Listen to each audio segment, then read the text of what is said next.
La spécificité de la production et du fonctionnement des transformateurs est telle que, quelle que soit la qualité du séchage des pièces ou de la réalisation des joints, il est toujours impossible d'éviter complètement la pénétration d'eau dans le transformateur. De plus, de l'eau peut pénétrer dans le transformateur après ouverture de la partie active lors de la maintenance. Par conséquent, afin d'éviter une diminution de la résistance électrique de l'isolation, une panne et une défaillance de l'ensemble du transformateur, l'eau de l'isolation doit être périodiquement éliminée. Selon l'endroit où le transformateur doit être entretenu, le séchage de l'isolation est effectué avec ou sans dépose des enroulements. Globcore a développé des technologies et des équipements de séchage de l'isolant solide des transformateurs, qui sont utilisés dans les deux cas. Le séchage par décapage peut être effectué par chauffage et aspiration, étuve à vide US. Le séchage sans retirer les enroulements est mis en œuvre par air chaud, unité Mojavit. Séchage continu de l'huile de transformateur, unité CMM 260C, circulation d'huile chaude avec pulvérisation et vide, unité CMM 4/7, chauffage à basse fréquence ou vide congélation de la vapeur d'eau, réglage UVV.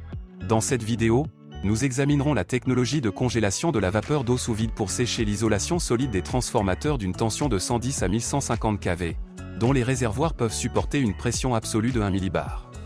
Cette technologie est mise en œuvre à l'aide d'unités de type UVV.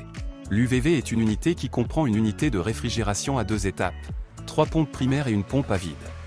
Toutes les pièces sont montées dans un cadre et représentent une seule unité. Pour commencer le séchage de l'isolation, l'entrée de l'unité UVV est connectée à la cuve du transformateur. De plus, à l'aide de pompes à vide primaires, une pression résiduelle de 10 millibars est créée dans la cuve du transformateur. Ensuite, la pompe à vide est démarrée pour créer une pression résiduelle ne dépassant pas 1 millibar. En raison du fonctionnement de l'unité de réfrigération, l'évaporateur est refroidi et une différence de pression de vapeur d'eau se produit au-dessus de la surface de l'isolation solide dans la cuve du transformateur et dans le boîtier du piège à basse température. La vapeur d'eau dans le réservoir du transformateur, sous l'influence de la différence de pression, se déplace vers un piège à basse température et gèle à l'intérieur de celui-ci sur l'évaporateur. Une diminution de la pression de vapeur d'eau au-dessus de la surface de l'isolant provoque l'évaporation d'une nouvelle quantité d'eau de l'isolant solide, qui est également gelée sur l'évaporateur dans un piège à basse température.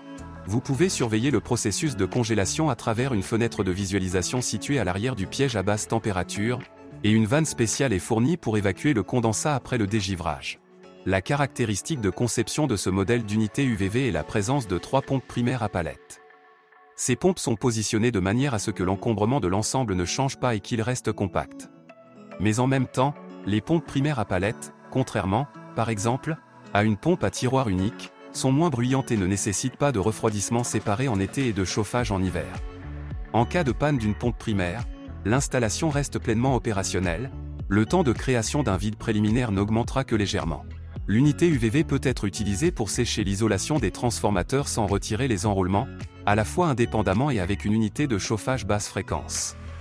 L'utilisation de la technologie combinée permet de chauffer en plus l'isolation solide et d'augmenter l'efficacité de l'extraction de l'eau de ses couches inférieures.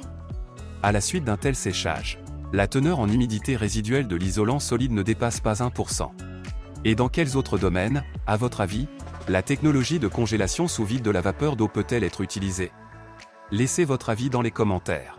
Vous trouverez plus d'informations sur notre site web, www.globcore.com.